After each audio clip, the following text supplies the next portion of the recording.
troisième partie de la vie selon Ove de Frédéric Backman, avec les chapitres 11 à 15, qui sont donc de la page 113 à 170. Et ça va être la plus longue vidéo, c'est 57 pages. Après, ça va juste descendre. Enfin, ça va pas descendre progressivement, mais il y a le point culminant. La vidéo la plus longue, c'est celle-ci. Déjà que les deux premières étaient longues. Celle-là, ça va être la plus longue. Et les autres vont toutes être un peu plus courtes. Pour ce livre-là. Du moins, je sais toujours pas pour Bullet Train. Fin du chapitre 10. Je vais lire tout ça. Quand il appela sa compagnie d'assurance depuis une cabine téléphonique quelques heures plus tard, on lui répondit que l'homme jovial au visage rond était inconnu de leur service. Son habitation n'était pas assurée. La femme, à l'autre bout de la ligne, soupira. Il y a plein d'escrocs de ce genre qui font du porte-à-porte. J'espère que vous ne l'avez pas payé en comptant au moins. Ove reposa le combiné en serrant le poing en sa poche. Donc ça, c'était un flashback. Voilà. Chapitre 11. Ove est un empoté incapable d'ouvrir une fenêtre sans tomber d'une échelle. Le titre du chapitre a le mérite d'être très clair. Il est 6h moins quart. Et la première vraie chute de neige de l'année a déposé une couverture froide sur le lotissement endormi. Ça tombe bien, il neige ici aussi. Ove décroche son manteau bleu de la patère pour entamer sa tournée d'inspection et découvre avec surprise et méfiance le chat assis devant sa maison. En fait, on dirait que le félin a passé toute la nuit ici, là. Ove claque bruyamment la porte pour l'effrayer, mais l'animal n'a même pas le bon sens de prendre peur et de s'enfuir. Assis dans la neige, il se lèche le ventre, pas le moins du monde effarouché. Ove déteste ce trait de caractère chez les chats. Secouant la tête, il se plante devant l'inconnu, pieds écartés, comme pour demander « Qu'est-ce que tu dis de ça? » Le félin relève lentement sa petite tête et lui lance un regard arrogant. Ove essaie de le chasser d'un geste de la main, mais l'animal ne bouge pas d'un poil. « C'est une propriété privée ici, » informe Ove. L'envahisseur ne réagit toujours pas. Perdant patience, Ove lance un de ses sabots dans sa direction, d'un geste ample. L'instant suivant, il n'est plus certain d'en avoir vraiment eu l'intention. Sa femme aurait été furieuse si elle l'avait vu. Mais cela n'a pas la moindre importance car le chat ne remue pas l'ombre d'une moustache. Le sabot décrit une courbe à au moins 1,50 m sur sa gauche, avant de rebondir mollement contre la remise et d'atterrir dans la neige. Le félin regarde le sabot, puis Ove. Peu impressionné, il se lève tout de même enfin et d'une démarche tranquille disparaît derrière le cabanon. Ove s'avance à cloche-pied dans la neige pour amorcer son projectile qu'il mitraille du regard, comme si le sabot devrait avoir honte de ne pas avoir mieux visé. Puis, s'étant ressaisi, il entreprend sa ronde. Ce n'est pas parce qu'il va mourir aujourd'hui qu'il doit laisser les vandales sévir en toute impunité. Il secoue les poignées des garages, donne des coups de pied dans le panneau, note les numéros d'immatriculation sur le parking public et inspecte le local de la poubelle. De retour chez lui, il traverse la neige et ouvre la remise. Ce sent le White Spirit et le moisi à l'intérieur. Exactement l'odeur que doit avoir un débarras qui se respecte. Il enjambe les pneus d'été de la Sahab et écarte les boîtes remplies de vis. Il se ferait un chemin le long de l'établi, en prenant garde à ne pas renverser les pots de diluant où il range ses pinceaux. Il déplace les chaises de jardin, le barbecue sphérique, écarte la clé en croix et attrape la pelle en neige qu'il soupèse légèrement, à la manière d'une épée. Il l'évalue un long moment en silence. Sa vie n'était pas censée prendre ce tour. Voilà ce qu'il en pense. On travaille dur, on se conduit bien, on met de l'argent de côté, on achète sa première Saab, on suit une formation, on va à un entretien d'embauche, on trouve un travail honnête, on dit merci, on n'est jamais malade, on paye ses impôts, on fait ce qu'on a à faire, on rencontre une femme, on se marie, on travaille dur, on est promu, on achète un modèle de Saab plus récent, on entreprête sur 5 ans, on achète un petit pavillon dans un lotissement où son âme sœur pense pouvoir élever des enfants, on rembourse son prêt, on économise, on achète une nouvelle Sahab, on part en vacances dans un pays où il joue de la musique étrangère au restaurant, et on boit du vin rouge que sa chair et tendre trouve exotique. Puis on rentre chez soi, on retourne au travail, on prend des responsabilités, on se tient bien, on fait ce qu'on a à faire. On rénove, on rassemble lentement mais sûrement une caisse à outils digne de ce nom. On change les gouttières, on passe de l'enduit, on installe un établi et des pots de White Spirit dans la remise. On change les dates de l'allée tous les 2 ans, que ce soit pas nécessaire ou pas. On fait tout ça. Ove n'était pas vraiment censé devenir quelqu'un qui a tout le temps qui a tout le temps d'huiler le plan de travail de la cuisine un mardi. Quand il ressort de la remise avec l'appel, le chat est de nouveau assis devant la porte d'entrée. Ove le fixe, stupéfié par tant d'effronteries. De la neige fondue goutte sur sa fourrure, ou de ce qui en reste.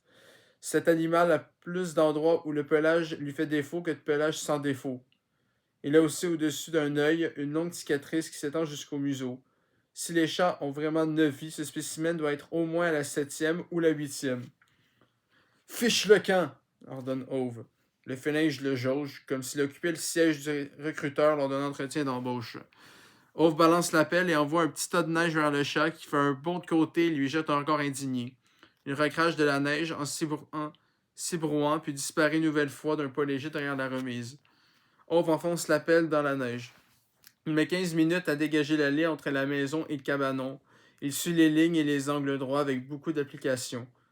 Les gens ne déblaient plus ainsi. Aujourd'hui, ils se contentent de dégager un passage à la va-vite avec leur chasse-neige et compagnie.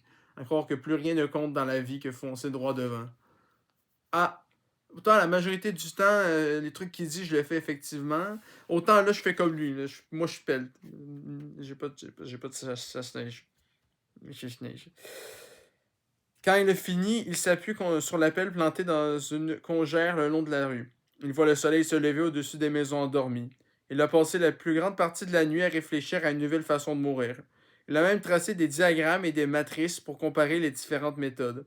Après de minutieux calculs des avantages et des inconvénients, il a décidé que ce qu'il avait à faire le jour même est la solution la moins fâcheuse. Évidemment, il n'aime pas l'idée que la salle consommera de l'essence pour rien après qu'il sera mort, mais il va devoir accepter ce désagrément s'il veut en finir. Il range la pelle dans la remise et pénètre dans la maison où il enfile le costume bleu. Naturellement, ses vêtements seront tachés et ne sentiront pas bon du tout, mais sa femme devra se considérer heureuse qu'il ait pris la peine de bien s'habiller. Il mange son petit déjeuner en écoutant la radio, puis il lave la vaisselle et suit le plan de travail. Il fait le tour de la maison pour fermer tous les radiateurs.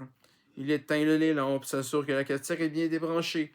Il enfile son manteau bleu sur son veston, chausse des sabots et prend dans le débarras un long et épais tuyau de plastique enroulé.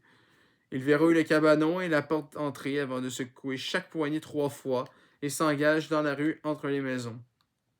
La Skoda blanche qui arrive sur la gauche le surprend tellement qu'il manque de tomber à la renverse dans le congère à côté de la remise.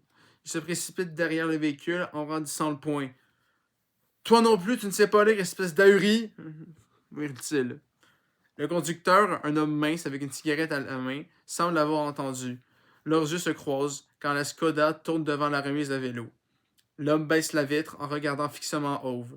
Il hausse les sourcils d'un air imperturbable. Le lotissement est interdit aux voitures, scandalise Ove en pointant le doigt vers le panneau de signalisation avant de se diriger vers la Skoda, point serré. L'homme passe le bras par la fenêtre et secoue sans hâte la cendre de sa cigarette. Ses yeux bleus affichent une indifférence totale, comme si Ove était un animal dans un enclos. Il l'observe sans agressivité, avec détachement, même comme une insignifiante poussière sur la marche. Apprenez à lire, commence Ove d'une voix brusque quand il est assez près. Mais l'homme a déjà remonté la vitre. Ove a beau hurler, le conducteur l'ignore. Il ne démarre pas en trombe en faisant crisser les pneus comme s'il prenait la fuite. Il roule calmement vers les garages et engage la voiture sur la route, les gesticulations d'Ove ne l'incommodant pas plus qu'un moucheron. Ove est si énervé que ses poings en tremblent. Quand la Skoda a disparu, il se détourne et longe la rue d'un pas si vif qu'il trébuche. Devant la maison de Rune et Anita, où de toute évidence la Skoda était garée, il aperçoit 2 mégots par terre. Il les ramasse comme s'il s'agissait de précieux indices dans une enquête criminelle. Bonjour, Ove, dit doucement la voix d'Anita dans son dos. Ove se tourne vers elle. Elle se tient dans l'escalier, emmitouflée dans un cardigan gris, informe qu'elle retient à grand-peine. Grand-mère. Oui, oui, bonjour, répond Ove. C'est un employé municipal, explique-t-elle en indiquant du menton la direction qu'a prise la Skoda blanche. C'est interdit de circuler en voiture dans ce lotissement, rétorque Ove. Elle acquiesce prudemment. Il dit qu'il a l'autorisation de la commune de venir en voiture jusqu'à la porte. Bon sang! Il n'a aucune foutue! Commence Vauve avant de ravaler ses paroles. Les lèvres d'Anita tremblent. Ils veulent emmener Rune, poursuit-elle. On hoche la tête en silence. Le tuyau de plastique toujours dans la main, il enfonce le poing dans sa poche. Pendant une seconde, il veut répondre, mais l'instant suivant, il baisse le regard et s'éloigne. Au bout de quelques mètres, il se rend compte qu'il a encore les mégots dans la poche, mais c'est trop tard pour y changer quoi que ce soit. La bécasse blonde est sur le trottoir, son cabot se met à aboyer de façon hystérique dès qu'il aperçoit Ove. La porte de leur maison est ouverte. Ove suppose qu'ils attendent Anders. La serpillière sur pattes a quelque chose qui ressemble à de la fourrure dans la gueule. La jeune femme affiche un air satisfait. Ove la fixe en passant près d'elle, mais elle ne détourne pas les yeux. Son sourire narquois s'élargit, comme s'il s'adressait à Ove. Quand il passe entre son pavillon et celui de l'étrangère enceinte, il aperçoit le lourdeau sur le pas de la porte. Salut, Ove! Appelle l'empoté. Ove voit son échelle appuyée contre le mur de la maison du grand dadais qui lui fait joyeusement un signe de la main. Il s'est manifestement levé de tôt aujourd'hui. Pour un consultant en informatique, en tout cas. Ove remarque que son voisin tient un couteau en argent à bourron. Le lourdeau veut probablement l'utiliser pour forcer la fenêtre bloquée à l'étage. L'échelle est plantée de guingois dans une grande congère. Passez une bonne journée, clame le blond avec bonne humeur au passage d'Ove.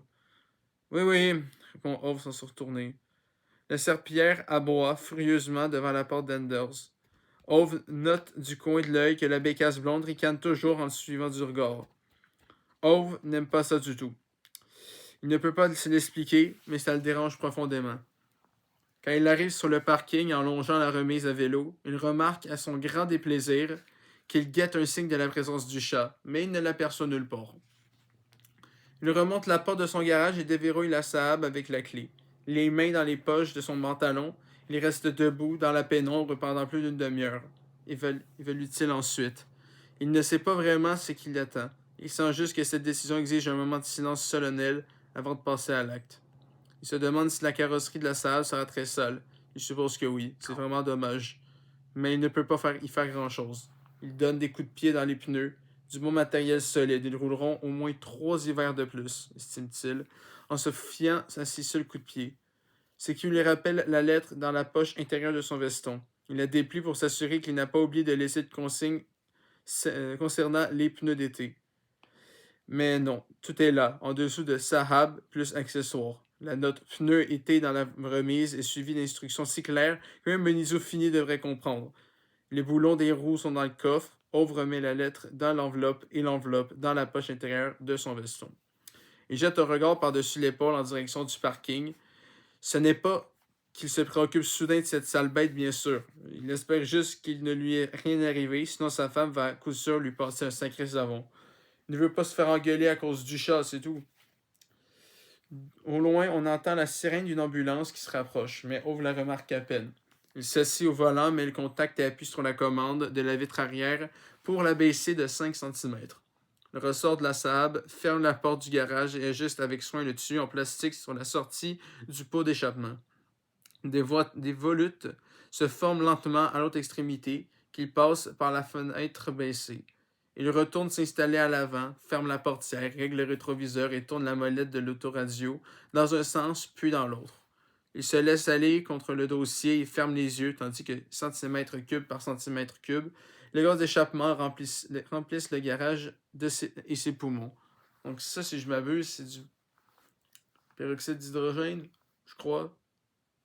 Je suis pas sûr. Je sais qu'il y a une sorte de K-pop qui a fait pareil, un membre de Shiny.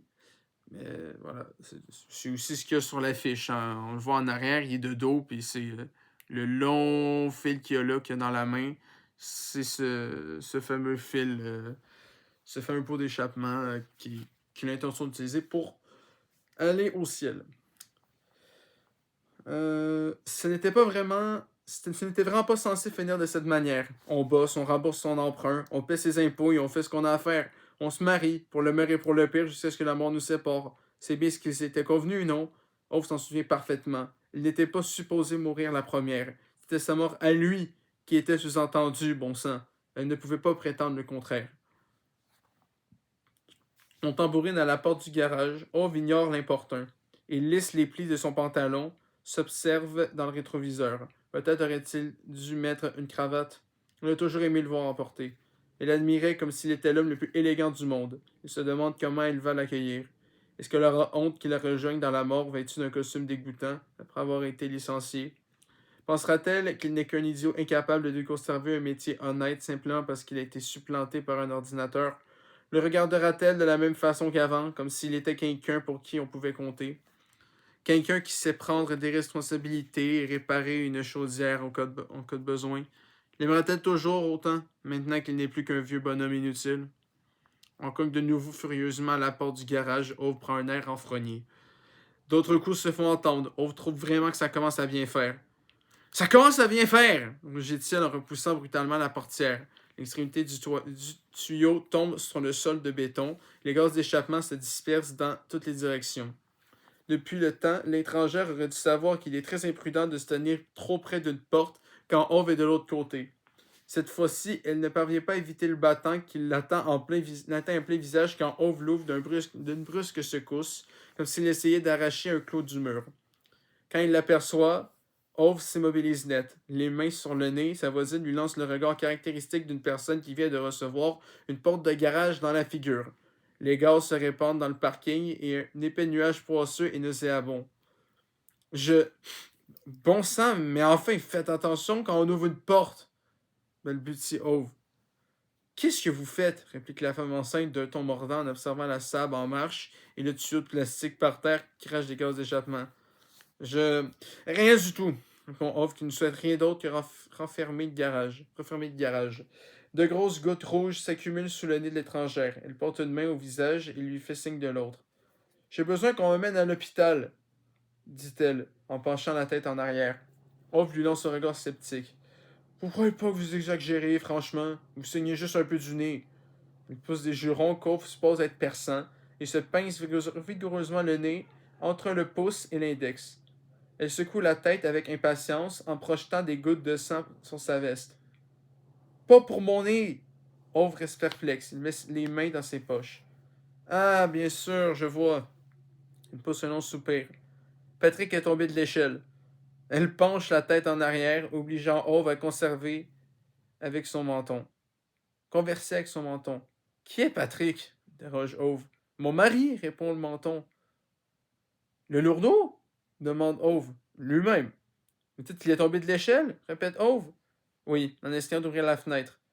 Je vois. Oui, ce n'est pas vraiment étonnant. On voit tout de suite que le menton reprend sa place et les grands yeux bruns le dévisagent, qui n'ont pas l'air d'être contents du tout. Vous voulez organiser un débat là-dessus ou quoi? Ove se gratte la tête d'un air songeur. Non, bien sûr. Vous ne pouvez pas aller à l'hôpital toute seule? Avec l'espèce de petite machine à coudre japonaise dans laquelle vous êtes arrivé l'autre jour? Je n'ai pas le permis, explique sa voiture en essuyant du sang de sa bouche. Comment ça, pas le permis? Répète Ove, comme si ces mots n'avaient aucun sens. Elle soupire de nouveau. Je n'ai pas le permis, c'est tout. Où est le problème? Mais vous avez quel âge? Demande Ove, fasciné. 30 ans, répond-elle avec impatience. 30 ans? Et vous avez pas le permis? Vous avez un problème ou quoi? Elle soupire, plaque une main sur son nez et de l'autre, claque des doigts avec agacement devant les yeux d'Ove. Concentrez-vous un peu maintenant, Ove. L'hôpital, vous devez vous m'emmener. Putain, merde. Je suis désolé pour ce jeu d'acteur de merde. Concentrez-vous un peu maintenant, Ove. L'hôpital, vous devez nous amener à l'hôpital. Ove prend un air offensé. Comment ça, nous? Vous n'avez qu'à appeler une ambulance si l'homme que vous avez épousé n'est pas fichu d'ouvrir une fenêtre sans tomber d'une échelle. C'est déjà fait. L'ambulance l'a transporté. Mais il n'y avait pas de place pour moi. Et avec la neige, les taxis sont tous pris et les bus sont bloqués. Un mince filet de sang lui coule le long d'une joue. Ove serre les mâchoires à s'en faire grincer les dents. On ne peut pas compter sur ces foutus bus. Les chauffeurs ne sont que des gamins, dit-il à mi-voix, la tête baissée comme s'il essayait de dissimuler les mots dans le col de sa chemise. Peut-être l'étrangère remarque-t-elle le changement d'humeur d'Ove au moment où elle prononce le mot bus. Ou peut-être pas. Quoi qu'il en soit, elle hoche la tête comme si cela concluait les négociations. Voilà, c'est pour ça que vous devez nous emmener. Ove fait un effort admirable pour lui lancer un regard intimidant. Mais il sent, à sa grande horreur, qu'il n'est pas aussi convaincant qu'il le souhaite. Je ne dois rien du tout. Je ne suis pas un maudit service de transport en commun, dit-il finalement articulé. L'étrangère se pince le nez plus fort et hoche la tête, à croire qu'elle n'a pas écouté un seul mot de ce qu'il vient de dire. De sa main libre, elle fait des signes agacés en direction du garage et du tuyau en plastique qui rejette des gaz de plus en plus épais vers le plafond. Je n'ai pas le temps de me chamoyer avec vous. Préparez la voiture pour qu'on puisse y aller. Je vais chercher les enfants. Quel enfant? vocifère Ove sans obtenir de réponse. Elle s'éloigne déjà en taguant sur ses pieds qui paraissent beaucoup trop menus pour son énorme ventre. Ove reste plantée là, espérant peut-être que quelqu'un la rattrape pour lui dire qu'il n'a pas fini de parler, mais personne ne vient à sa rescousse. Les poings sur les hanches, il observe longuement le tuyau par terre. Il n'y peut rien si les gens n'arrivent pas à rester sur l'échelle qu'ils lui ont empruntée. Il ne peut pas s'empêcher de penser à ce que sa femme lui dirait dans cette situation. Ce n'est pas bien difficile à deviner, Ove ne peut malheureusement pas se leurrer. Finalement, il détache du pied le tuyau toujours fixé au pot d'échappement. Il s'assied au volant de la Saab, contrôle les rétroviseurs, passe la première et avance sur le parking. Ce n'est pas qu'il s'inquiète de savoir comment l'étrangère ira à l'hôpital, mais Ove sait parfaitement qu'il n'a pas fini d'entendre les maudites remontances de sa femme. Si la dernière chose qu'il accomplit avant de mourir est de faire saigner du nez une femme enceinte, peut l'obliger à partir en bus, à prendre le bus. S'il doit gaspiller de l'essence, autant faire l'aller et le retour. Peut-être que cette bonne femme me fichera au moins la paix après ça, espère Ove. Bien sûr, il se trompe lourdement. Ça va de soi, on n'est même pas à la moitié. Chapitre 12. La vie selon Ove, lorsqu'un jour il en a eu assez. Donc, quand c'est les titres, c'est La vie selon Ove, lorsque nanana, c'est le passé de Ove, si vous n'avez pas remarqué. Maintenant, vous le savez. Les gens disaient toujours qu'Ove et sa femme étaient le jour et la nuit. Ove se doutait bien que des deux, il était la dernière. Il s'en moquait. En revanche, cela amusait beaucoup sa femme. Chaque fois qu'elle pouvait et expliquait qu'on comparait Ove à la nuit pour la simple raison qu'il était trop économe pour allumer le soleil. Il n'a jamais compris pourquoi il l'avait choisi. Il n'aimait que les choses abstraites, la musique, les livres et les mots étranges. Ove était un homme très concret. Il aimait les tournevis et les filtres à l'huile. Il avançait dans la vie, les mains enfoncées dans les poches. Elle dansait. Un seul rayon de soleil suffit à dissiper des millions d'ombres, déclara-t-elle, un jour qu'il lui avait demandé pourquoi elle fonçait toujours à être aussi joyeuse. Un moine nommé François avait apparemment écrit cela dans un des livres de sa bibliothèque. Ne me dupe pas, chérie, ajouta-t-elle avec un petit sourire exaspérant, en se blottissant dans ses larges bras. Tu danses intérieurement, Ove, quand personne ne regarde, et je t'aimerai toujours pour cela, que tu le veuilles ou non. Ove ne voyait vraiment pas ce qu'elle voulait dire. Il n'avait jamais particulièrement aimé danser. Il trouvait ça bien trop aléatoire et confus. Il préférait les lignes droites et les informations claires. Il aimait les mathématiques pour cette raison. Les maths, c'est pas clair. Les réponses étaient correctes ou erronées, contrairement aux autres matières nébuleuses que l'école essayait de lui inculquer, où il devait défendre son opinion. Comme si une discussion ne pouvait être close qu'avec la victoire de celui qui connaissait le plus de mots compliqués. On voulait qu'un carré soit un carré, un point, un point. Non, un point, c'est tout. Il savait parfaitement que certains le tenaient pour un vieux bonhomme têtu qui ne faisait pas confiance aux gens. Mais nul ne lui avait jamais donné de raison de changer d'avis. Car chaque homme doit décider à un moment de sa vie quel genre de personne il veut être. Quelqu'un qui se laisse marcher sur les pieds ou pas. Quand on ne connaît pas l'histoire, on ne connaît pas l'homme. Ove dormit dans la sable les nuits qui suivirent l'incendie. Le premier jour, il essayait de déblayer tout seul les cendres et les débris. Le deuxième, il dut reconnaître qu'il n'y arrivera jamais. La maison était perdue et avec elle le travail qu'il lui avait consacré. Le troisième jour, deux hommes vinrent le voir, vêtus de chemise blanche comme celle du directeur des services d'incendie. Ils se postèrent près de la clôture, indifférents de la bâtisse en ruine devant eux. Ils n'annoncèrent pas leur nom, mais celui des autorités qu'ils représentaient, tels des androïdes envoyés en reconnaissance par le vaisseau spatial. Amiral. Nous avons envoyé des lettres, dit l'un des hommes en tendant à Ove une liasse de documents. Plusieurs lettres, ajouta l'autre chemise blanche en griffonnant sur un bloc-notes. Vous n'avez pas répondu, continua le premier, comme s'il réprimandait un chien. Campé sur ses jambes, Ove ne répondit pas. C'est vraiment pas de chance, dit le deuxième avec un geste bref vers ce qui restait de la maison. Ove acquiesça. L'enquête a montré que l'incendie est parti d'une défaillance électrique inoffensive, expliqua le deuxième en indiquant un papier. Ove désapprouva sur le champ le choix du mot inoffensive. Nous vous avons envoyé des lettres, répéta la deuxième chemise blanche en le menaçant de son bloc-notes. Ove hocha encore la tête. Les limites de la commune sont en pleine évolution, poursuit l'homme. Le terrain où se trouve votre maison va être évalué en vue de plusieurs constructions, informa la première chemise blanche avec un signe en direction des nouvelles villas des cravates. Le terrain où se trouvait votre maison, le corrigea son collègue. La commune est prête à vous racheter ce terrain à un prix compétitif. Continua le premier. Oui, un prix compétitif correspondant au terrain qui n'est plus occupé par votre maison. C'est ça la deuxième chemise. Oh, prit les papiers et commença à lire. Vous n'avez pas tellement le choix, dit le premier. Ce n'est pas votre décision, mais celle de la commune, ajouta l'autre. La première chemise blanche tapota impatiemment les papiers avec un stylo. Ove le regarda. L'homme indiqua la ligne signature en bas de la page. Debout près de la clôture, Ove lut les papiers en silence. Quelque chose lui étreignait le cœur. Il mit un long moment à comprendre ce que c'était. De la haine. Il haïssait les hommes en chemise blanche. Il ne se souvenait pas d'avoir jamais détesté quelqu'un auparavant, mais la haine était une braise incandescente dans sa poitrine. Les parents d'Ove avaient acheté la maison. Il y avait grandi. C'est là qu'il avait fait ses premiers pas, dans le jardin que son père lui avait tout appris sur les moteurs de Sahab, et une autorité quelconque décidait soudain que quelqu'un d'autre allait construire ici. Un inconnu au visage rond lui vendait une fausse assurance. Un homme en chemise blanche empêchait Ove d'éteindre un incendie, et deux autres chemises blanches venaient lui parler de prix compétitifs. On n'avait aucun choix. Il pouvait attendre que le soleil se lève à l'ouest, mais sa situation ne changerait jamais.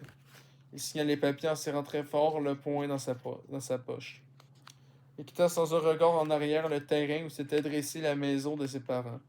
Il loua une chambre en ville, chez une vieille dame, où il passa la journée à fixer le mur.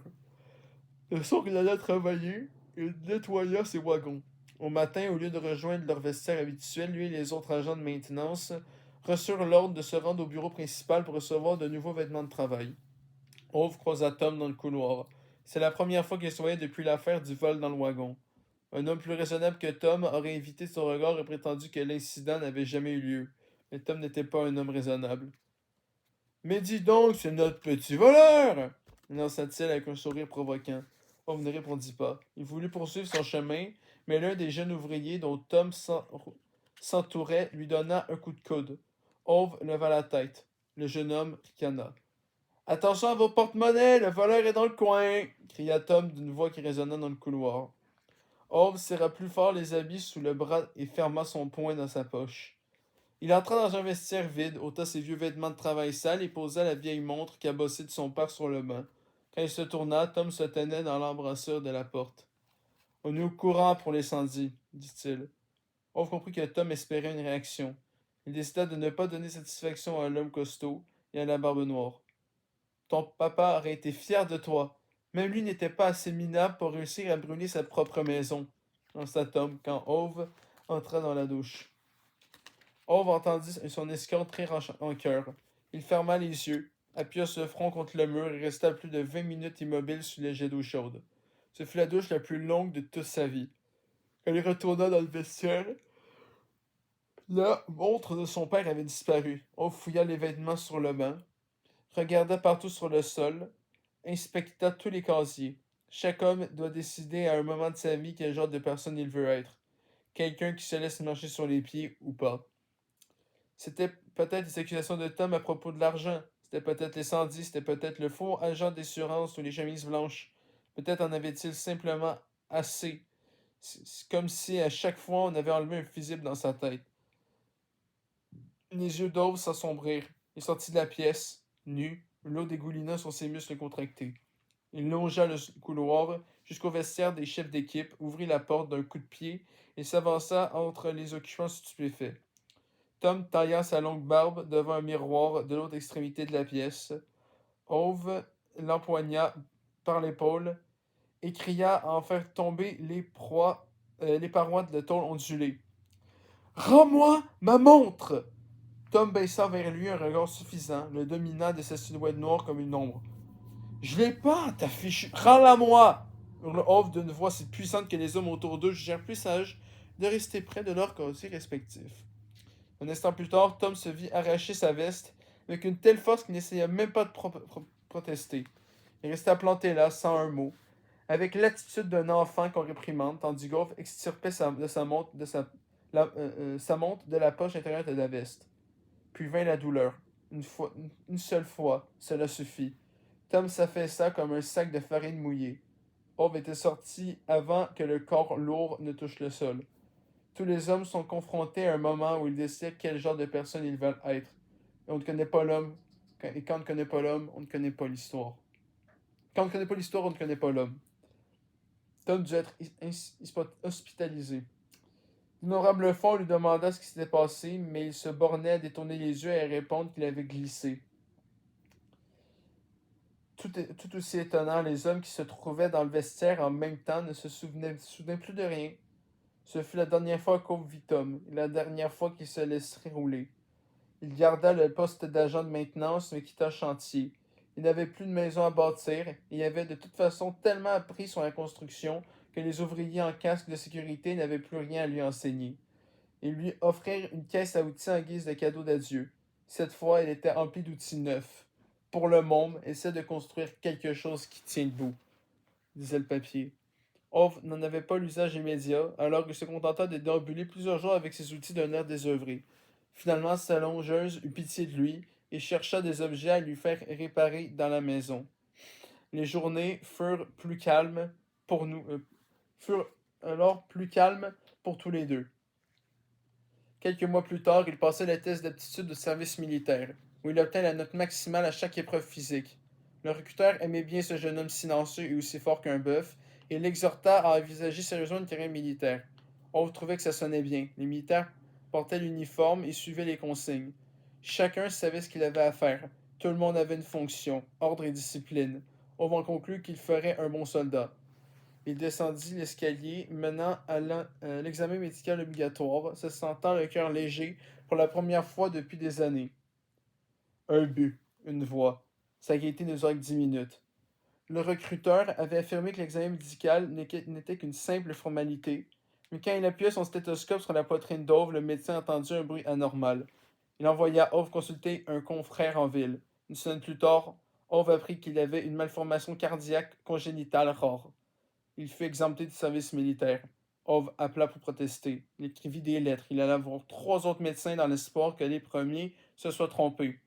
Rien n'y fit. C'est la règle, dit un homme en chemise blanche au bureau de la caserne quand Ove s'est rendu une dernière fois pour contester la décision. Il était tellement déçu qu'au lieu d'attendre le bus, il fit tout le chemin jusqu'à la gare à pied. Il s'assit sur le quai d'une humeur qui n'avait jamais été aussi sombre depuis la mort de son père. Quelques mois plus tard, il marcherait le long de ce même quai en compagnie de la femme qu'il épouserait. Mais bien sûr, à cet instant, il ne le savait pas encore. Il retourna à son travail d'agent de maintenance et devint plus taciturne que jamais. Sa logeuse, fatiguée de sa mine lugubre, s'arrangea pour lui trouver un garage à louer dans les environs. Le jeune homme avait bien une voiture qui n'arrêtait pas de bricoler. Peut-être pouvait-il se distraire un peu avec. Le lendemain matin, Ove démonta entièrement sa Saab dans le garage. Il nettoya chaque pièce détachée et remonta le tout, juste pour savoir s'il en était capable, et parce qu'il n'avait rien d'autre à faire. Quand il eut fini, il revendit la Saab à un bon prix et acheta une Saab 93 identique, d'un modèle plus récent. La première chose qu'il entreprit fut de la démonter pièce par pièce pour voir s'il y arrivait. Et il réussit. Les jours passèrent, lents et réguliers, et un matin il l'aperçut. Elle avait les cheveux bruns, et les yeux bleus, et des chaussures rouges, et une grande barrette jaune. Ove ne verrait plus jamais la vie en noir et blanc. Ove est un clown nommé Beppo, chapitre 13. Dans le film, c'est une des scènes les plus drôles. Fait que j'ai hâte. Ove, il est rigolo! Glisse la petite, ravie. Bien sûr, murmure sa grande sœur, pas impressionné le moins du monde. Elle enchaîne sa cadette de 3 ans vers l'entrée de l'hôpital d'une démarche assurée. Leur mère est à 2 doigts d'aboyer sur Ove, mais décide qu'elle n'a pas le temps. À la place, elle tangue en direction des portes battantes, une main posée sur son énorme ventre, l'air de redouter une tentative d'évasion. Ove la suit en traînant des pieds. Il se fiche qu'elle trouve plus simple de payer et d'arrêter de faire des histoires. Parce que pour lui, c'est une question de principe. Et quand un gardien de parking lui colle une amende pour avoir contesté le stationnement payant devant un hôpital, Ove ne peut pas s'empêcher de le traiter de faux policier. C'est comme ça. On va à l'hôpital pour mourir, voilà son avis.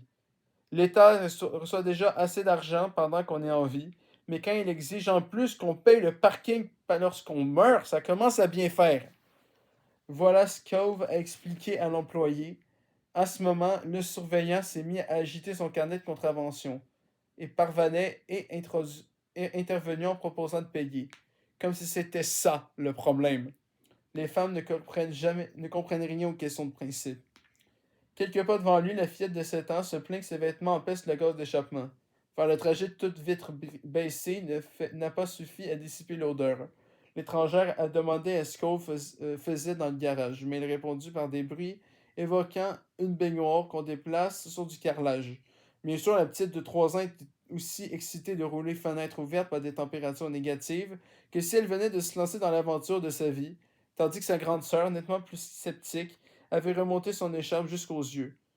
De plus, l'aînée était énervée parce qu'elle glissait sans arrêt sur les journaux qu'Ove avait dépliés sur la banquette arrière pour empêcher les deux filles de faire des cochonneries. Ove avait aussi protégé le siège passager, mais leur mère a enlevé le papier avant de s'asseoir. Ove avait arboré une expression contrariée, mais s'était tenu quoi? Coy. Quoi? Peu importe. C'est oui. À la place, il a lancé pendant tout le trajet des regards inquiets au ventre de sa voisine, comme s'il avait peur qu'elle ait une fuite et inonde le siège. Attendez-moi ici et soyez sages, dit-elle à ses filles quand ils entrent dans le hall. Ils sont entourés de panneaux de verre et de bancs qui sentent le désinfectant. Le personnel est en blouse blanche et chaussé de sabots en plastique coloré et des personnes âgées errent dans les couloirs en s'appuyant sur des déambulateurs vacillants. Un écriteau signale que l'ascenseur 2 du couloir A est hors service et prie les visiteurs de la section 114 d'emprunter l'ascenseur 1 du couloir C. Un deuxième message sous le premier ajoute que l'ascenseur 1 du couloir C est défectueux et invite les visiteurs de la section 114 à diriger vers l'ascenseur 2 du couloir A. Quelques centimètres plus bas, une troisième note explique que la section 114 est fermée ce mois-ci pour cause de rénovation. En dessous, un quatrième message annonce que Beppo, le clown de l'hôpital, rend visite aujourd'hui aux plus jeunes patients. Détail pas anodin. Où est passé Ove? S'étonna Parvanet. Je crois qu'il est allé au WC, remonna la fillette de 7 ans. Clown! Exclame joyeusement la petite de 3 ans en montrant l'écriteau. Vous savez combien ils exigent pour utiliser les toilettes ici? Lance Ove dans le dos de Parvanet.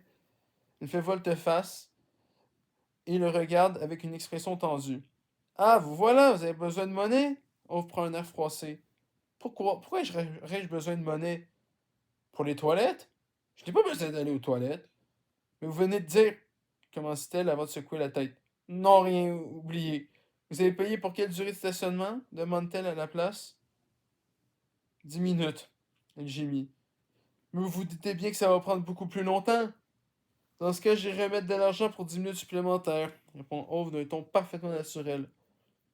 Pourquoi n'avez-vous pas payé pour 20 minutes dès le début? Demande-t-elle, mais elle regrette sa question au moment où les mots franchissent ses lèvres. Parce que c'est exactement ce qu'ils veulent. Mais ils ne recevront pas une seule pièce pour une durée que nous n'allons peut-être pas rentabiliser. Que ce soit bien clair. Je n'en peux plus. Parvenait en montrant la main en portant la main à son front. Il se tourne vers ses filles. Vous attendez gentiment ici avec tonton Ove pendant que maman va voir comment va papa. D'accord? Oui, oui, dit l'aîné d'une voix maussade en hochant la tête. Vie! Répond Pipi la cadette, enthousiasmée. Quoi? S'exclame Ove. Parvanet se redresse. Comment ça avec tonton Ove? Où est-ce que vous comptez aller? À son grand dépit, la femme enceinte ne semblait pas noter l'indignation dans sa voix. Faut garder un œil sur elle, dit-elle brièvement avant de disparaître dans le couloir sans lui laisser le temps de protester. Elle regarde un moment dans la direction qu'elle a empruntée, s'attendant peut-être à ce qu'elle vienne en courant pour annoncer qu'elle plaisantait. Mais elle ne réapparaît pas. On se tourne vers les deux petites filles, comme s'il s'apprêtait à braquer sur elles une lampe de bureau et à leur demander où elles se trouvaient à l'heure du crime. Livre! Crie immédiatement la petite en se précipitant vers le coin de la salle d'attente où s'amoncellent jouets, peluches musicales et livres d'images. Ove hoche la tête pour lui-même, et ayant constaté que la petite est capable de s'occuper, concentre son attention sur la plus grande. Eh bien, et toi alors? Quoi, moi, alors? Répète la fillette d'un ton revêche. Tu veux manger quelque chose? Aller faire pipi? Ou je ne sais quoi? La fillette le dévisage comme s'il venait de lui proposer une bière et une cigarette. J'ai presque 8 ans. Je peux aller aux toilettes toute seule. Ove hausse brusquement les épaules en écartant les mains. Bien sûr, veuillez me pardonner d'avoir osé demander. Peu, fait la fillette avec dédain. Tu promis, glaironne la petite en revenant entamer une ronde autour des jambes d'Ove. Celui-ci considère sceptique la petite catastrophe naturelle à la grand-mère approximative. Elle lève la tête et lui adresse un grand sourire. Lis, exhorte-t-elle d'un air enjoué. Elle lui tend un livre en s'étirant tellement qu'elle en perd presque l'équilibre. Ove observe l'album avec la même méfiance que si celui-ci venait de lui envoyer un mail en se présentant comme un prince nigérian avec une very lucrative business offer à lui proposer. Donc une offre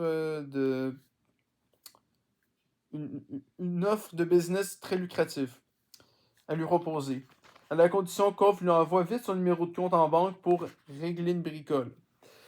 Lis, répond la petite en grimpant sur un banc. Ove s'assit à contre-cœur à un bon mètre d'elle.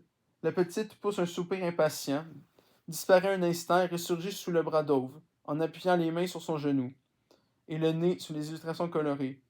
Il était une fois un petit train, commence Ove avec autant d'enthousiasme que s'il lisait une déclaration d'impôt. Puis il tourne la page. Le petit écarte les mains d'Ove et retourne au début du livre. Sa grande sœur secoue la tête avec lassitude. Il faut lui raconter aussi ce qui se passe sur l'image. Et faire les voix, explique-t-elle. Ove la regarde fixement. De quelle foutu... Il s'éclaircit la voix. Quelle voix, reprend-il. Les voix comme dans les histoires, explique l'aîné. Tu promis, dit la petite avec constance. Je n'ai rien promis du tout, proteste Ove. Si, insiste la petite. Je ne fais pas les fous. Je ne fais pas les voix, dit Ove. Tu ne lis pas très bien les histoires, observe la fillette. Peut-être que tu n'écoutes pas correctement, objecte Ove. Et peut-être que tu ne sais pas raconter, rembarre-t-elle. Ove regarde le livre d'un air dubitatif. Qu'est-ce que c'est que ces bêtises? D'abord, un train qui parle, et il n'y a rien avec des voitures. Ils ont peut-être des histoires avec des vieux bonhommes têtus, dit l'aîné à mi-voix. Je suis pas un vieux bonhomme têtu, dit-il d'un ton rageur. Clown! Jubile la petite. Je ne suis pas un clown non plus, rugit immédiatement Ove. L'aîné lève les yeux au ciel, un peu à la façon de sa mère. Il ne parle pas de toi, il parle du clown. Ove lève la tête pour s'apercevoir qu'un homme déguisé en clown est apparu dans l'embrasure de la porte. Le nouveau venu arbore un grand sourire ridicule. Clown! Hurle la petite en sautant du banc d'une façon qui achève de convaincre Ove qu'elle a absorbé des substances illicites. Il a déjà entendu parler de personnes à qui on a diagnostiqué un trouble du comportement et qui se goinfrent d'amphétamines prescrites par le médecin. Eh bien, voilà une charmante petite demoiselle. Elle veut voir un tour de magie, peut-être? S'exclame le clown d'un ton enjôleur, en s'avançant avec l'élégance d'un élan ivre, chaussé de souliers rouges d'une taille démesurée, que selon l'opinion d'Ove, seul un imbécile choisirait de porter plutôt que de chercher un travail.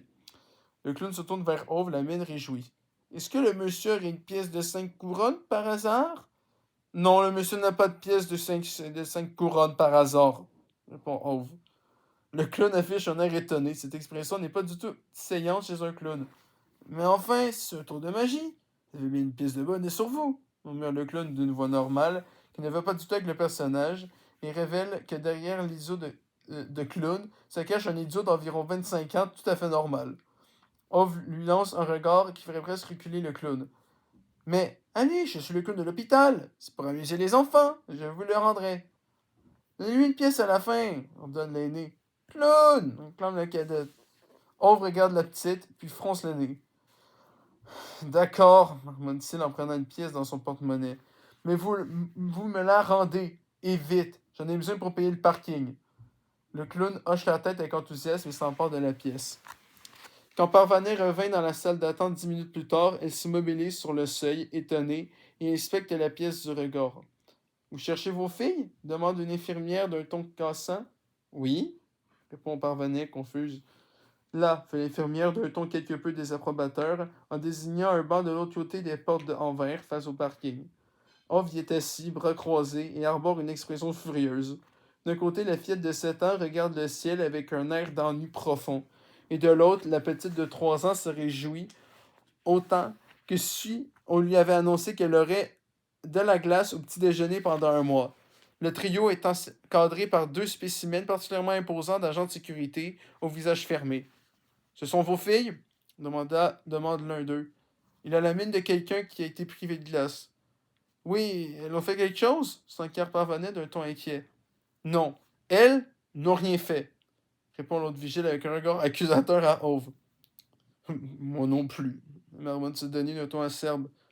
Ove a tapé le clown Pépi la petite enchantée. Cafeteuse fait Ove. Parvanet le dévisage, bouche bée, mumette de surprise. Il n'était pas très bon magicien, de toute façon. Super la fillette. On peut rentrer à la maison maintenant demande-t-elle en se levant. Parvanet regarde tour à tour son aîné, la petite, Ove et les 2 gardes. Pourquoi Attendez un peu. De qui Quel clown Le clown Beppo l'informe la petite avec un hochement de tête attendu. Eh bien, il voulait faire un tour de magie, commence la fillette. Quelle magie de merde commande Ove. En fait, il voulait faire disparaître la pièce de 5 couronnes d'Ove, poursuit l'aîné. Il a essayé de me renfiler une autre pièce de 5 couronnes, rétorque Ove avec un grand regard offensé vers les gardes qui l'entourent. Ove a tapé le clown, maman, dit la petite avec un sourire aussi radieux que si c'était le plus beau jour de sa vie. Ove Parvanet regarde longuement Ove, la petite, son aîné et les 2 agents de sécurité. Nous venons voir mon mari. Il a eu un accident. Les filles vont aller lui dire bonjour, explique-t-elle aux gardes. Papa tombé, clame la petite. Allez-y, dit l'un des vigiles en hochant la tête. Mais lui, il reste là, ajoute l'autre garde en indiquant Ove. Tapez Vous y allez fort. Je l'ai juste poussé un peu, marmonne Ove. Maudit faux policier, ajoute-t-il ensuite pour la forme. Il n'était pas vraiment un bon magicien, lui dit l'aîné d'un ton acéré en se dirigeant vers la chambre de son père. 1 heure plus tard, le petit groupe est de nouveau rassemblé devant la garage d'Ove. Le maladroit a un bras et une jambe dans le plâtre et doit rester encore quelques jours à l'hôpital, explique Parvanet. À ces mots, Ove se mord les lèvres pour ne pas répliquer que le maladroit en question n'est qu'un idiot empoté. Mais il lui semble que Parvanet pense la même chose. La Sab empeste toujours les gaz d'échappement quand Ove retire les feuilles de papier journal. S'il vous plaît, Ove, vous voulez vraiment pas que je paye la contravention dit Parvanet. C'est votre voiture, peut-être grogne Ove. Non. Alors, vous voyez bien, répond-il. C'est tout de même un peu ma faute, avance-t-elle avec égard. Ce n'est pas vous qui distribuez des contraventions, c'est la maudite commune. Donc c'est de la faute de cette satanée municipalité, dit Ove en claquant la portière. Et c'est de ces faux policiers à l'hôpital, ajoute-t-il, encore furieux qu'il l'ait obligé à rester sur le banc jusqu'au retour de Parvanet. Avoue qu'il était trop dangereux pour attendre avec les autres visiteurs. Parvanet le scrute un moment dans un silence pensif. Son aînée, impatiente, traverse déjà le parking en direction des maisons. La petite adresse à Ove un sourire béat. T'es rigolo, déclare-t-elle. Ove le regarde et met les mains dans ses poches. Ah oui, je vois. Je suis sûr qu'on va faire quelque chose de toi. La petite hoche la tête enjouée. Parvanet observe son voisin, puis le tuyau en plastique sur le sol du garage. Elle tourne des yeux un peu inquiets vers Ove. J'aurais besoin d'aide pour enlever l'échelle, commence-t-elle songeuse. Ove gratte discrètement le bitume du bout du pied. Et nous avons aussi un radiateur qui ne fonctionne pas, ajoute-t-elle l'air de rien. Ça serait vraiment gentil si vous pouviez y jeter un coup d'œil. Patrick ne sait pas entretenir des radiateurs, dit-elle en prenant sa fille par la main. Ove hoche lentement la tête. Non, vraiment? Incroyable! Parvenant à caisse, son visage s'éclaire soudain d'un sourire satisfait. Vous ne pouvez pas laisser les filles mourir de froid cette nuit, n'est-ce pas, Ove? C'est bien assez qu'elle vous ait cassé la figure à un clown, non? Ove lui lance un regard renfrogné. Il réfléchit en silence, comme s'il était en pleine négociation, et constate à contre-cœur que non, il ne peut pas laisser les petites gelées juste parce que leur empoté de père n'est pas fichu d'ouvrir une fenêtre sans tomber d'une échelle. Il ne doute pas un instant qu'il ne finira pas d'entendre les remontrances de sa femme s'il la rejoint au ciel après avoir tué des enfants. Il accroche le tuyau en plastique au mur, verrouille la sarabe avec la clé et secoue 3 fois la poignée du garage. Puis il va chercher ses outils dans la remise. Il aura tout le temps de se suicider demain. Chapitre 14, un chapitre très important, puisqu'il s'appelle La vie selon Ove lorsqu'il vit une femme dans le train. Elle avait des chaussures rouges, une grande barrette jaune, et au corsage une brochure en or chatoyant avec impudeur tous les rayons du soleil qui filtraient par la fenêtre du train. Il était 6h30. On venait de finir sa nuit de travail et s'apprêtait à prendre un autre train pour rentrer chez lui. Quand il l'aperçut sur le quai avec sa masse de cheveux bruns et ses yeux bleus et son rire bouillonnant, il remonta dans la voiture. Il ne savait pas ce qui lui prenait. Il n'avait jamais été très spontané et il ne s'était jamais intéressé aux femmes non plus. Mais à présent où il l'avait vu, quelque chose avait dû dérailler, conclut-il par la suite. Il convainquit le mécanicien de lui prêter un pantalon et une chemise de rechange pour ne pas avoir l'air d'un agent de maintenance. Et il alla s'asseoir à côté de Sonia.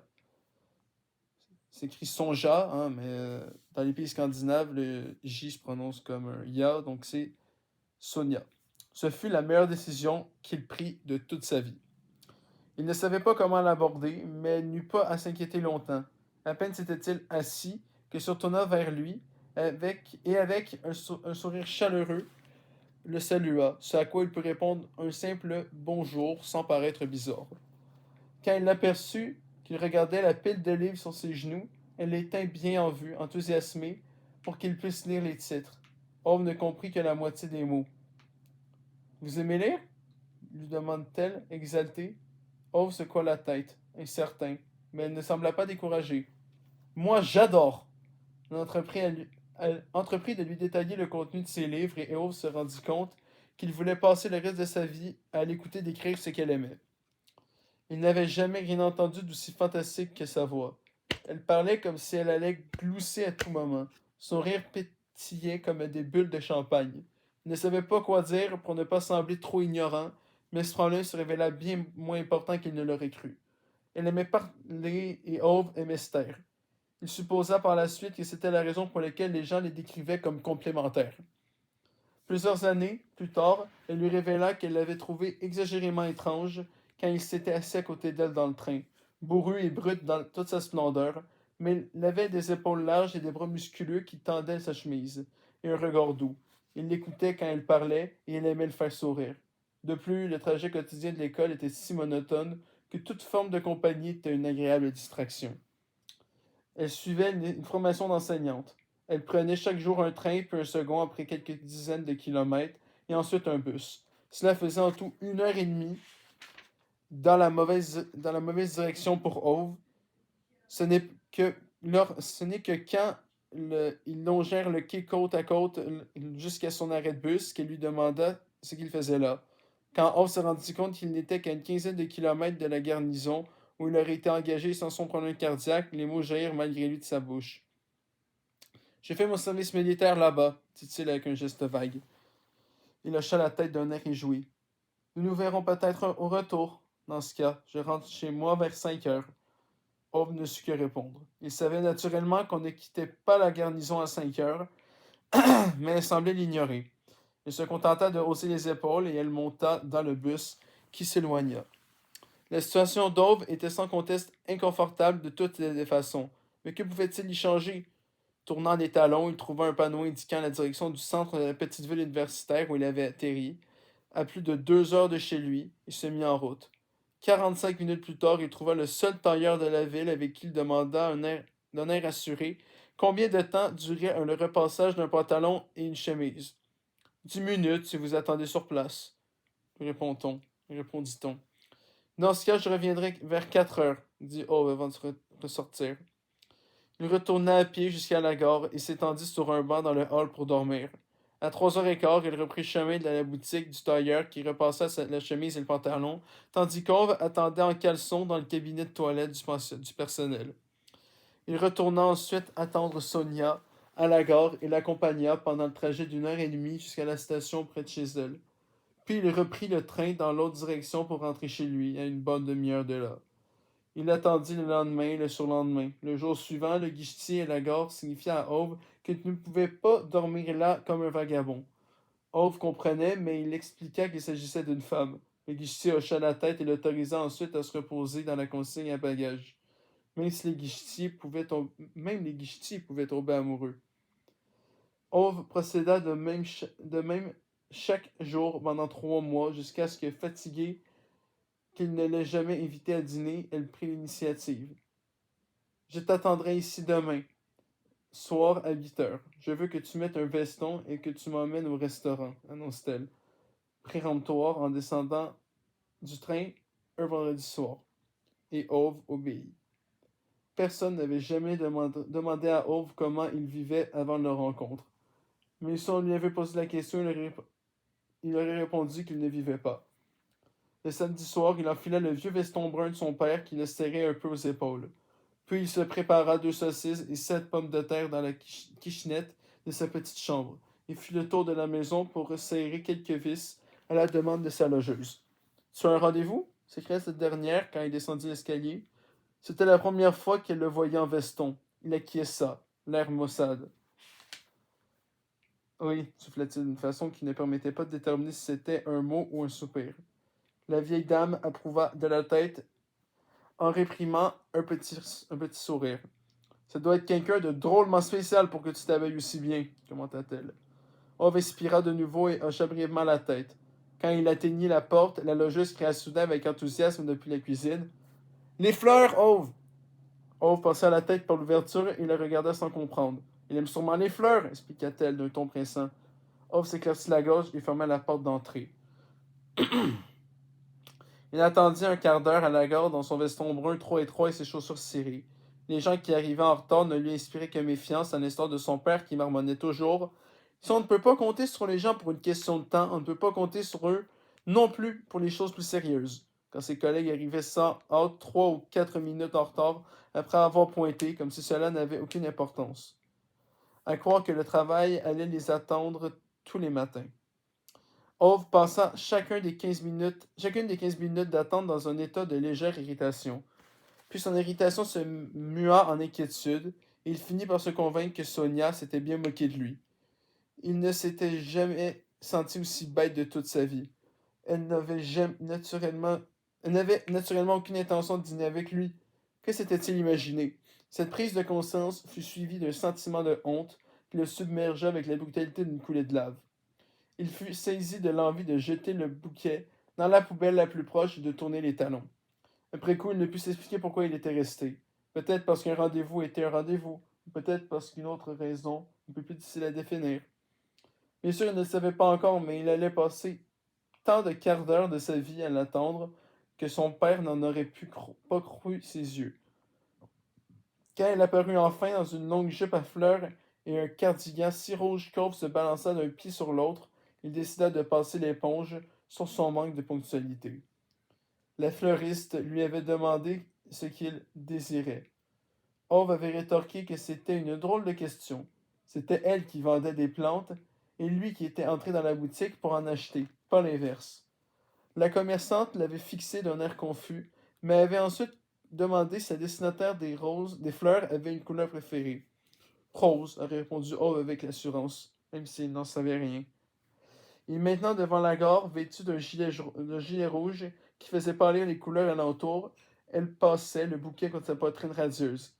Elles sont magnifiques, dit-elle avec ce sourire franc qui lui faisait remuer le gravier du bout du pied, les yeux baissés. Ove eut du mal à choisir au dîner.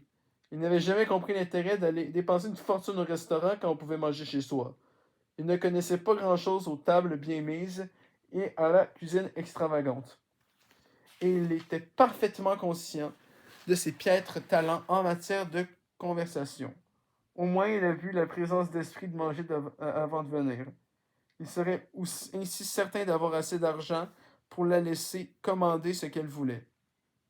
Lui-même se contenterait du plat le moins cher de la carte. Et si elle lui posait une question, il pourrait répondre sans avoir la bouche pleine. C'était un bon plan.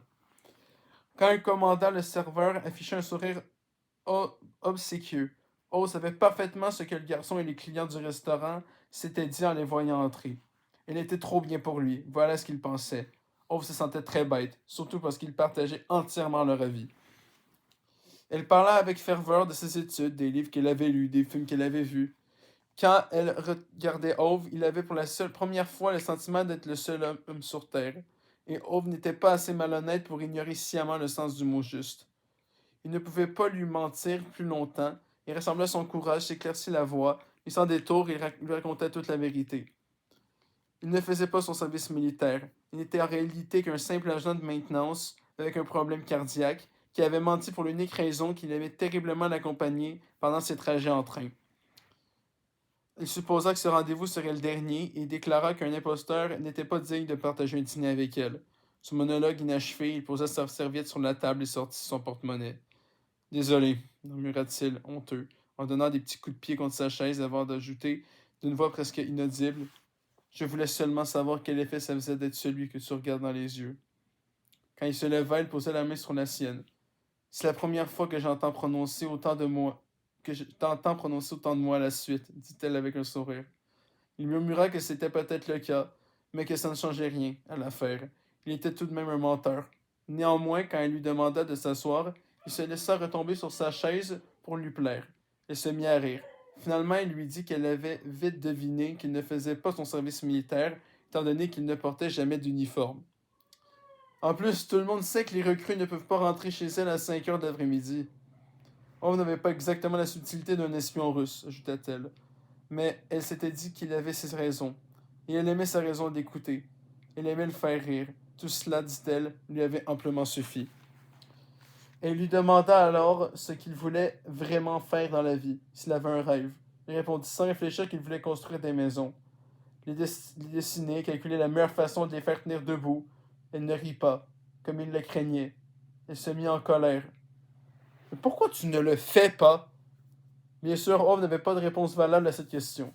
Le lundi suivant, elle arriva chez lui avec une brochure sur un cours par correspondance qui préparait à l'examen d'ingénieur. La vieille logeuse Dove fut aux anges en voyant la belle jeune femme qui monta l'escalier d'une démarche assurée. Elle tapota Ove dans le dos et souffla que sans le moindre doute, le bouquet de fleurs avait été un bon investissement. Ove tendait à lui donner raison. Quand il entra dans sa chambre, Sonia était assise sur son lit. Il resta dans l'encadrement de la porte, les mains dans les poches, l'air bourru. Elle le regarda et se mit à rire. Nous sommes ensemble maintenant? Demanda-t-elle. Oui, oui, on peut tout à fait le dire, dit-il. Ce fut aussi simple que ça. Elle lui tendit la brochure. La formation durait 2 ans, mais il s'avéra que les nombreuses heures qu'Ove avait passées sur le chantier n'avaient pas été le temps perdu qu'il croyait. Il n'était pas très doué pour les études, mais il comprenait les chiffres et les maisons. Cela suffisait largement. Il passa un examen après 6 mois de formation, puis un autre et un troisième. Ensuite, il obtint un poste dans un cabinet d'urbanisme où il resta plus d'un tiers de siècle. Un tiers de siècle, donc 33 ans et 3 mois. Et 3,3, je sais pas, peut-être 3-4 mois. On s'en fout. 33 ans. Il travaillait dur, ne tomba jamais malade, remboursa ses mensualités, paya ses impôts, fit ce qu'il avait à faire. Il acheta une petite maison à un étage dans un lotissement récent en lisière de forêt. Elle voulait se marier, alors Ove lui demanda sa main. Elle voulait des enfants, et cela se ferait aussi, pensa Ove. Et les enfants devaient grandir dans des lotissements parmi d'autres enfants, il l'avait bien compris. À peine 40 ans plus tard, le pavillon n'était pas entouré d'arbres, mais seulement d'autres maisons. Et un jour, allongé sur un lit d'hôpital en lui, tenant la main, elle lui dit de ne pas s'inquiéter, que tout irait bien. Facile à dire pour elle, pensa Ove, le cœur battant de rage et de chagrin. Mais il chuchota simplement. Tout ira bien, mon cher Ove, en appuyant la tête contre son bras. Elle recroquevilla lentement l'index dans sa main, puis elle referma les yeux et s'éteignit. Ove resta de nombreuses heures à son chevet en tenant sa main, jusqu'à ce que le personnel de l'hôpital lui explique avec une voix compatissante et des gestes prudents qu'il devait emporter sa dépouille. Alors Ove se leva, hocha la tête pour s'encourager, et se rendit au service funéraire pour s'occuper des papiers. On l'enterra le dimanche. Le lundi, il alla travailler. Si quelqu'un lui avait posé la question, il aurait répondu qu'il ne vivait pas avant elle, et après non plus. dernier chapitre du jour, le chapitre 15, Ove et un train en retard. L'homme rondelait de l'autre côté de la vitre en plexiglas, a les cheveux plaqués en arrière et les bras couverts de tatouages. Ça ne lui suffisait donc pas d'être coiffé comme s'il avait survécu à une attaque de margarine. Il fallait en plus qu'il se perneinture le corps. Voilà, pense Ove. En plus, ce n'est même pas un dessin, juste un fouillis de petits motifs. Comment un adulte peut-il décider de s'afficher avec la peau couverte de ce qui ressemble à une doublure de veston? Votre machine ne fonctionne pas, annonce Ove. Pas? Dit l'homme derrière la vitre. Comment ça, pas? Oui, elle ne fonctionne pas. C'est ce que je viens de vous dire. L'employé hésite. Il y a peut-être un problème avec votre carte bancaire. De la saleté sur la bande magnétique, avance-t-il. Oh, le dévisage, aussi indigné qu'il se venait de suggérer, s'il venait de suggérer à Cove a des problèmes d'érection. L'homme derrière la vitre se tait. Il n'y a pas de saleté dans ma bande magnétique. Que ce soit bien clair, répond Ove, en pointant l'index sur lui. Le rondouillard opine du bonnet, mais se ravise immédiatement et fait des signes de dénégation. Il explique ensuite à Ove que la machine fonctionnait pourtant très bien jusqu'à maintenant. Ove déclare l'argument irrecevable, puisque de toute évidence, elle est en panne à présent. L'employé demande si Ove a de la monnaie. Ove lui répond de se mêler de ses oignons. Un silence légèrement tendu s'installe. Finalement, le guichetier demande à jeter un coup d'œil à la carte. Ove l'observe comme s'il venait de le croiser dans une ruelle sombre et que l'homme lui demandait de jeter un coup d'œil à sa montre. Pas d'entourloupe, l'avertit Ove en glissant sa carte par la trappe après quelques hésitations. Le rondouillard saisit la carte et sans la moindre gêne, il frotte sur son pantalon. Il croit peut-être qu'Ove n'a jamais lu d'avertissement dans les journaux contre la duplication des cartes bancaires. Est-ce qu'il le prend pour un idiot? Qu'est-ce que vous fichez? Crie Ove en tambourinant sur la vitre et dans la paume. L'employé pousse la carte par l'ouverture. Essayez maintenant. L'expression d'Ove dit clairement que son interlocuteur devait arrêter de lui faire perdre son temps. Si la carte ne fonctionnait pas 30 secondes plus tôt, elle ne devait certainement pas fonctionner maintenant, bon sang. N'importe qui peut comprendre ça. Ove en informe le guichetier. S'il vous plaît, insiste l'homme. Ove soupire ostensiblement. Il insère la carte dans le lecteur sans détacher son regard de la vitre. La carte est validée. Vous voyez? Dit l'employé avec un sourire goguenard. Goguenard. Décidément, il y a des mots fuckés là-dedans. Ove fourre sa carte dans son porte-monnaie avec un regard furibond à la traîtresse.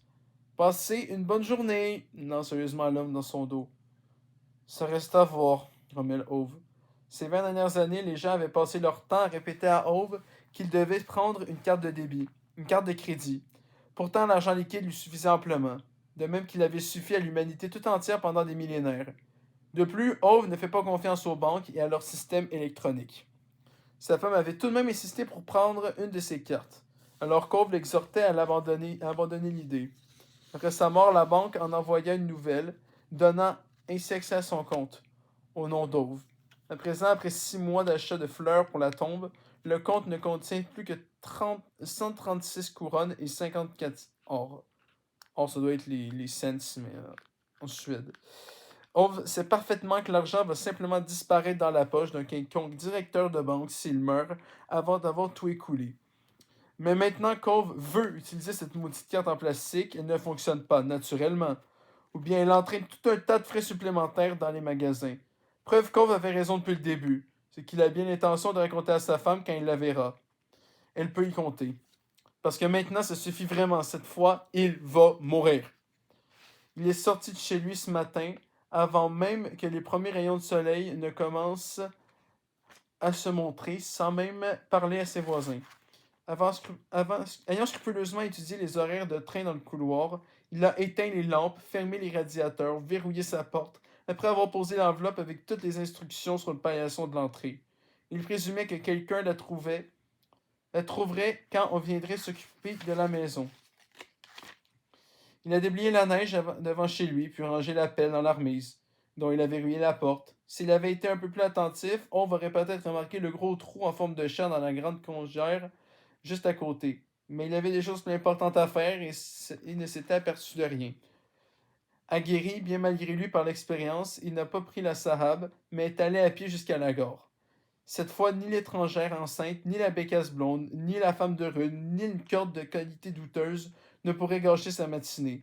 Il avait purgé les radiateurs des personnes en question, prêté ses affaires, fait le taxi jusqu'à l'hôpital. Mais maintenant, ça commençait vraiment à bien faire. Aujourd'hui, Ove allait enfin partir. Il a vérifié à nouveau les horaires des trains. Il a horreur d'être en retard. Cela bouscule tout son emploi du temps. Sa femme était incapable de suivre un programme. Elles sont toutes pareilles. Respecter un planning est au-dessus de leurs possibilités, même en se le collant sur le front. Quand il doit prendre la voiture, il trace un schéma et un emploi du temps, décide où faire le plein et quand s'arrêter pour boire un café, afin d'optimiser le déroulement du voyage. Il étudie les cartes, calcule combien de temps durera chaque étape, comment éviter les embouteillages aux heures de pointe et quel raccourci emprunter dont les utilisateurs de GPS n'ont aucune idée. On a toujours une stratégie de conduite claire. Sa femme, elle, se mettait sans cesse en tête des bêtises comme improviser et rouler doucement. Comme si un adulte peut accomplir quoi que ce soit dans la vie avec cette attitude. Et elle se rappelait à chaque fois au dernier moment qu'elle devait passer un coup de téléphone ou signalait qu'elle avait oublié une écharpe. Ou bien elle ne savait pas quel manteau choisir au moment de partir. Ça ou quelque chose de ce genre. Ensuite, elle oubliait systématiquement la thermos de café dans la cuisine, alors que c'était la seule chose vraiment importante. 4 manteaux dans les maudites valises, mais pas de café. Il ne pouvait tout de même pas s'arrêter toutes les heures à une station-service pour boire le jus de chaussette au goût de brûlé qu'il servait sur place en prenant encore du retard. Quand Ove se fâchait, elle demandait sans cesse à quoi cette planification pouvait bien servir puisqu'il voyageait en voiture. Nous ne sommes pas pressés, disait-elle, comme si c'était ça le problème. Debout sur le quai de la gare, il enfonce les mains dans ses poches. Il ne porte pas son veston. Il est sûr qu'elle lui hurlerait dessus s'il arrivait dans les vêtements tachés qui empestaient le gaz d'échappement. Elle n'aimait pas tellement la chemise et le chandail qu'il a passé aujourd'hui, mais au moins ils sont propres. La température atteint presque moins 15 degrés. Ove, qui n'a toujours pas remplacé son manteau bleu d'automne pour son manteau bleu d'hiver, est transi. Il doit s'avouer qu'il est très distrait ces derniers temps. Il n'a pas vraiment réfléchi aux vêtements qu'il devait porter pour monter au ciel. Il s'est simplement dit dès le début que là-haut, tout le monde est bien habillé et l'air un peu étrange. Mais maintenant qu'il y pense, les gens doivent plutôt porter un genre d'uniforme pour éviter les confusions. Il y a sans doute différentes sortes de défunts, des étrangers, et tout ce qu'on veut, accoutrés plus bizarrement les uns que les autres. On peut sûrement se débrouiller sur place. L'endroit a probablement un genre de vestiaire. Le quai est presque désert. De l'autre côté de la voie attendent quelques adolescents aux cheveux longs et à l'air endormis avec des sacs à dos beaucoup trop grands qui, à l'avis de Hove, sont sûrement remplis de drogue. À quelque part, un homme d'une quarantaine d'années en costume gris et par-dessus noir lit le journal. Un peu plus loin, quelques femmes dans leurs plus belles années aux cheveux méchés, portant au revers des badges de l'Assemblée régionale, bavardaient en enchaînant les cigarettes au menthol extra longues. Du côté d'Ove, le quai est vide, à l'exception de 3 gigantesques employés communaux d'environ 35 ans, en pantalon de travail et casque de chantier, qui forment un cercle autour du trou au sol. Ils ont négligemment entouré le périmètre de bandes signalétiques orange. Un des employés tient un gobelet de café du 7-Eleven. Le deuxième mange une banane. Le troisième essaie de pianoter sur son téléphone portable sans enlever ses gants, ce qui n'est pas chose aisée. Le trou reste tel qu'il est. Pas étonnant que le monde sombre dans une crise financière quand les gens passent leur journée à contempler un trou dans le sol en mangeant des bananes, se dit Ove. Il regarde sa montre plus qu'une minute. Il s'avance tout au bord du quai, prend appui sur la pointe des pieds. Il fera tout au plus une chute d'un mètre 50, peut-être 1,60 m, estime-t-il. Qu'il soit tué par un train ou quelque chose de symbolique, mais qu'il n'est tout de même pas entièrement satisfait. L'idée que le mécanicien de la locomotive doive assister à la scène ne lui plaît pas. Alors il a décidé de sauter quand le train est tout proche, pour percuter le flanc du premier wagon et tomber sur les rails plutôt que de s'élancer devant le pare-brise à l'avant de la rame.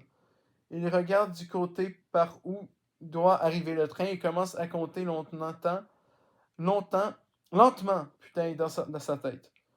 L'important, c'est le timing. Le soleil qui se lève lui tarde ses rayons dans les yeux, avec l'obstination d'un enfant qui a déniché une lampe de poche. C'est à cet instant qu'il a entendu le premier cri. Redresse la tête juste à temps pour voir l'homme en costume et par-dessus noir vaciller d'avant en arrière, avec l'allure d'un panda qui aurait pris trop de Valium. L'homme tente quelques secondes, puis lève les yeux vides. Son corps est pris de spasmes ininterrompus, ses bras sont secoués de convulsions. Puis, comme dans une longue série de clichés qui s'enchaînent, son journal lui glisse des mains et il s'évanouit. Il atterrit sur les rails avec le même bruit sourd qu'un sac de ciment. Les fumeuses au badge officiel poussent des cris de panique. Les jeunes camés regardent les rails, les mains serrées sur leurs sangles de leur sac à dos, comme s'ils avaient peur de tomber. Debout au bord du quai opposé, Ove lance des regards irrités au premier groupe puis au second. Et merde, c'est pas possible à la fin! Grommelle-t-il alors pour lui-même. Il bondit sur les rails. Donnez-moi un coup de main, bon sang! Crie-t-il au camé aux cheveux les plus longs. L'adolescent au sac à dos s'approche lentement du rebord. Ove soulève l'homme en costume, à la manière d'une personne qui n'a jamais mis le pied dans une salle de sport, mais a passé sa vie à porter 2 plots en béton sous chaque bras. Il lisse le corps avec une aisance dont seraient bien incapables les frimeurs qui roulaient en Audi et porte des caleçons de sport aux couleurs fluo. On ne peut pas se le laisser en plein dans le passage du train, voyons! Les jeunes camés au sac à dos hochent la tête d'un air égaré et parviennent enfin, dans un effort collectif, à ramener l'homme en costume sur le quai. Les femmes de l'Assemblée continuent à crier, pensant visiblement que c'est l'attitude la plus constructive dans une situation pareille. La poitrine de l'homme en costume se soulève lentement mais avec régularité, tandis que l'on l'étend sur le dos. Resté sur les rails, on entend le train approcher. Ce n'est pas tout à fait la méthode qu'il avait imaginée, mais il va devoir s'en contenter. Il recule calmement jusqu'au milieu de la voie, met les mains dans ses poches et regarde droit dans l'effort. Il entend trompeter le signal qui évoque une corne de brume. Les rails tremblent sous ses pieds, comme des taureaux bourrés de testostérone qui essaient de le désarçonner. Ove expire lentement, au milieu du fracas des secousses des avertisseurs et des grincements affolés des freins de la locomotive. Il ressent un profond soulagement. La mort. Enfin. L'instant suivant semble se prolonger comme si le temps lui-même s'était arrêté et que tout arrivait au ralenti autour d'Ove. L'explosion sonore s'atténue à un murmure discret dans son oreille. Le train se rapproche comme s'il était tiré par 2 bœufs fatigués et clignote désespérément en direction d'Ove, qui regarde droit dans la lumière. Entre deux clignotements, pendant l'instant où il n'est plus aveuglé, il croise les yeux du conducteur de la locomotive. Ce dernier ne doit pas avoir beaucoup plus de 20 ans. Ses collègues plus âgés l'appellent sans doute toujours le môme. Ove fixe le visage du jeune homme, il serre les poings dans ses poches, se maudissant pour ce qu'il s'apprête à faire. Mais il n'a pas le choix. Il y a une bonne façon de faire les choses, et une mauvaise. La locomotive n'est plus qu'à 15 ou 20 mètres quand Ove pousse un juron irrité, aussi calme que s'il allait chercher un café. Il fait un pas de côté et se hisse sur le quai. Le train est à sa hauteur quand le mécanicien arrive à l'immobiliser. La terreur a vidé de son sang le visage du monde jusqu'à la dernière goutte. Il retient visiblement ses larmes. Les 2 hommes se regardent par la fenêtre de la locomotive, comme s'ils avaient tous deux erré dans un désert apocalyptique en arrivant de 2 directions opposées et que chacun venait se rendre compte qu'il n'était pas la dernière personne en vie au monde. L'un soulagé, l'autre déçu.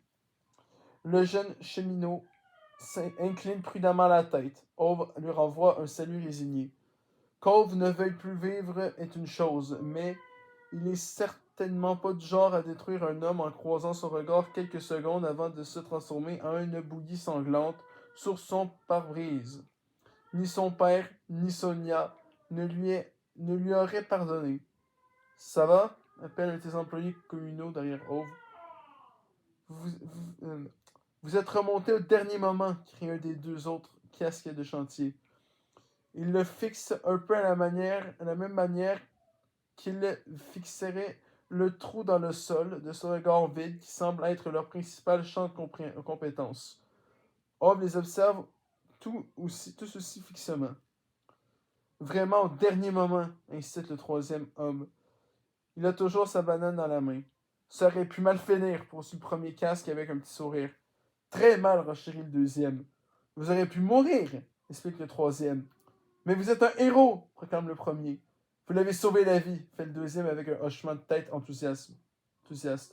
Lui ai sauvé la vie, le corrige Ove, en discernant la voix de Sonia dans la sienne.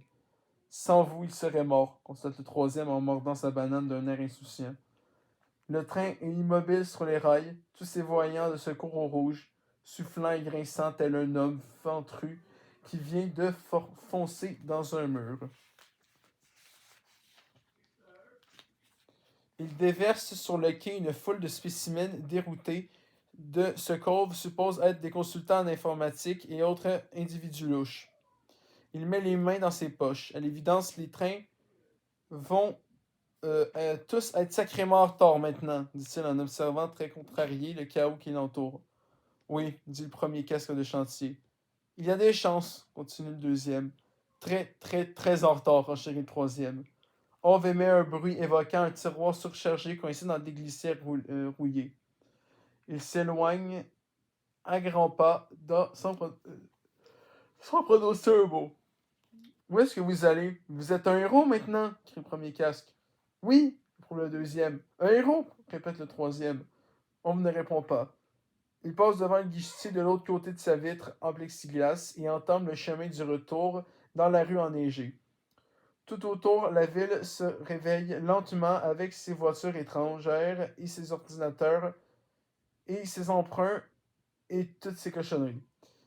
Et voilà une autre journée gâchée, constate-t-il amèrement. À la hauteur de la remise à vélo, il croise la Skoda blanche qui revient de la maison d'Anita et Rune au bord de la rue.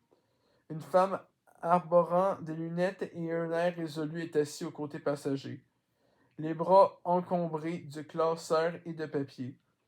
L'homme en chemise blanche est au volant. Ove doit faire un bond de côté pour ne pas être renversé quand la voiture tourne au coin.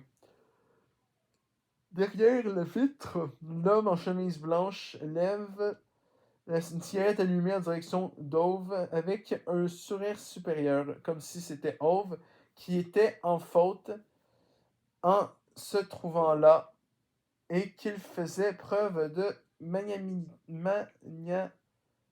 magnanimité en fermant les yeux. Idiot! Crie Ove d'après la Skoda. Mais le conducteur n'a pas la moindre réaction. Ove relève le numéro d'immatriculation avant que la voiture ne disparaisse au coin. Ce sera bientôt votre tour, vieux con, siffle une voix malveillante derrière lui. Ove elle volte-face, le poing instinctivement levé et se trouve nez à nez avec son propre reflet dans les lunettes de soleil de la bécasse blonde. Elle porte la serpillière dans les bras. L'animal se met à grogner. C'est les services sociaux, dit sa voisine avec un sourire narquois en indiquant la route d'un coup de menton. Sur le parking, Ove voit ce frimeur d'Enders sortir l'Audi de son garage en marche arrière.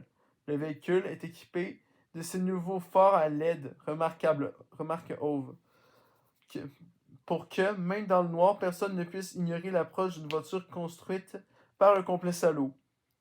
En quoi ça vous regarde, dit Ove. La bécasse étire les lèvres. Une grimace la plus proche possible d'un sourire pour une femme qui s'est fait injecter des détritus et des substances neurotoxiques dans le corps. Ça me regarde pas.